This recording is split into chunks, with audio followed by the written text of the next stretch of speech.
So we're all used to before you buy videos. They're videos that tell you all the things about a game before you buy it so you make an informed choice. This is a before I play. Basically, I've just gotten the honor of being able to play Nightingale, which was published and developed by Inflection Games. And they have a really awesome history behind them. They've worked on games like Mass Effect, Dragon Age, Far Cry. There are some amazing games they've worked on, so I'm really excited. I heard about this in the initial teasers a few years ago. We had our initial release of Nightingale in February of this year, as far as I am aware, and it is amazing. The game looks spectacular, but I haven't played yet, and I've tried to intentionally distance myself from watching too many videos about it so that I can get a real fresh perspective when I start making content for it. But I wanted to talk about what I expect to come across. And then once I've done my first couple playthroughs, we can do another video where we see whether or not I was on the money, how I feel about it then. It's going to be awesome. So my general gist that I understand about this game is that it's very much similar to Conan Exiles and that type of open world survival crafting game. Now I say that because what limited experience I've seen of it looks like it's very much a widespread world, and it was initially designed to be built for an MMO. Now, it does have an offline mode I've read recently. I'm excited to check that out because I don't think I have the patience or the time to properly devote to an MMO right now. So offline mode, spectacular. But it gives off a lot of those Conan vibes. Personally, the thing that I would relate it best to, from what I can tell, is Skyrim on steroids with guns. The game itself is based in a Victorian era style, and the bare bones description is that you basically are from a world, a dimension, where realm travel has been discovered. Now, that world themselves was still in a Victorian sort of age, but with certain technological advancements, and they discovered that they could travel between these realms. So there became this new profession, like you used to have treasure hunters and things, realm walkers.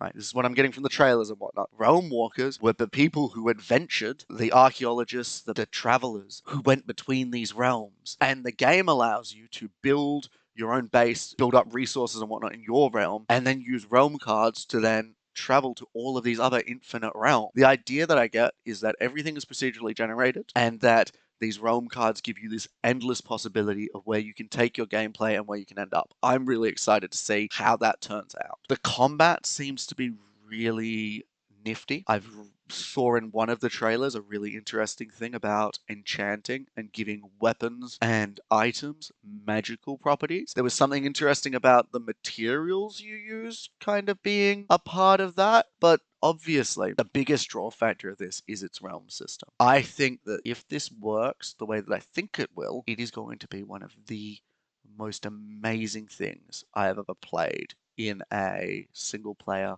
survival game. I'm very excited. The creatures look insane, very creatively built. I am very excited to encounter them. There's apparently a story. I don't know how much of a story there is, and you can apparently have creatures raiding your worlds, which also sounds just wild. There's a heavy focus on melee combat. There's obviously a very distinct amount of gunplay, which is so good because too many of these games are built when it's a survival crafting game. They focus heavily on like medieval and melee styles, except for Ark. Ark implements like your weapons and such that are ranged and sort of gunfire, but it then throws away the need for them when you can get T-Rexes.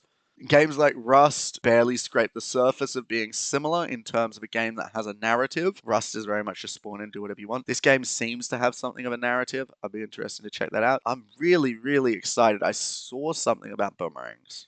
I'm really hoping that boomerangs is a thing. I am really, really excited. I got a fact sheet when I was given the honor of getting in on this game. Let's have a read through, gets a bit familiarized with the game. So the game, Nightingale. Now, I've thought for the longest time it was pronounced Nightingale because there wasn't like a double G or like a space and a G, so my bad. Nightingale is what the trailer and everywhere else that I've looked seems to be calling it. So it's developed by Inflection Games, who have 100 passionate developers under their belt. Sounds amazing. Means that the game is well supported and has a good infrastructure, which is going to be awesome moving forward into the future. They've worked on franchises such as Mass Effect, Dragon Age, Wipeout, and Far Cry. That's awesome. And now they're working on this, which is great. So the genre is described as a shared world survival crafting game. So this is where I was talking about that initial MMO phase that the game went through. Now, it's still an MMO game. The heart of the game is still MMO as far as I can tell, but with the offline mode gives a bit more accessibility to players who can't be on daily, who can't be constantly going out and putting in the time. I would definitely give the MMO portion of this game a try and some love.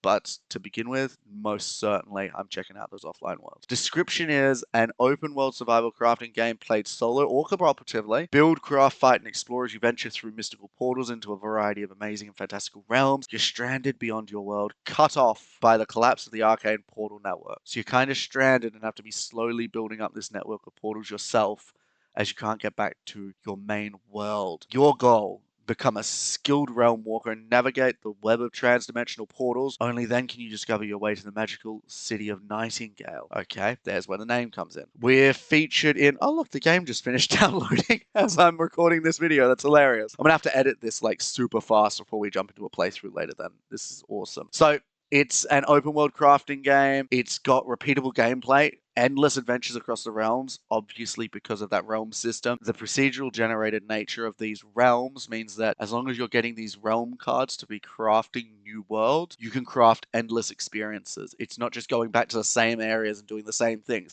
Yes, there'll be some repetitive gameplay in terms of getting, like, searching for loot, fighting enemies, and so on and so forth. But you have the opportunity to do it in ever-changing environments, which creates a fresh take. I love that. Universe of richly detailed Feywild to explore, teeming with ambient life, eldritch creatures, and environmental realism. The creatures, as I said, look insane. They're so creatively developed. The producers, the developers, Inflection Games has taken a really unique approach to their wildlife and enemies and creatures in this game. Looking at the trailer, the creatures aren't just sort of copy and pasted from generic archetypes. They are very uniquely created. There's a creature that appears to just be like based off a chessboard.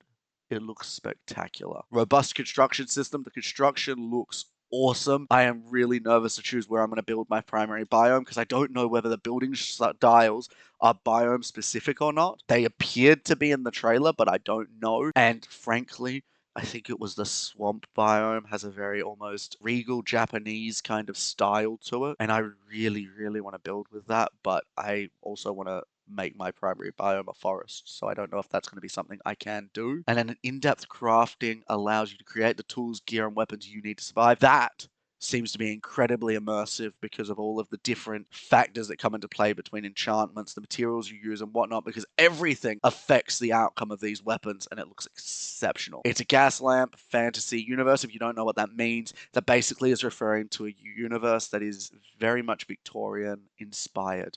So gas lamp is referring to sort of your Jack the Ripper style, Assassin's Creed Syndicate, those kind of very like 1800s, early 1900s, like Victorian. Actually, that's the wrong years. I know. Saying it, I know I'm wrong, but you get the pitch. Shared world experience. That's what I was saying with the MMO. If I had more friends to play this with, absolutely, I would love to delve into the more social element of this. But I know that if I have to find randoms to play with, it's not going to be the same experience. So wait and see. Maybe we'll be able to do that in the future. And a powerful first-person or third-person combat. Oh, allowing you to wield assortment of guns, blades, and sorcery.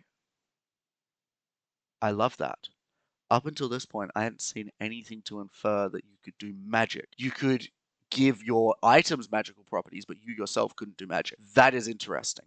That is really interesting. It launched into early access in February 22nd of this year, as we said earlier, and so it's had about 6 months of development at this stage. I'm excited to see. I've read a few things about some awesome new updates that have come out, and ultimately, I think that this game is going to be amazing. I really look forward to it.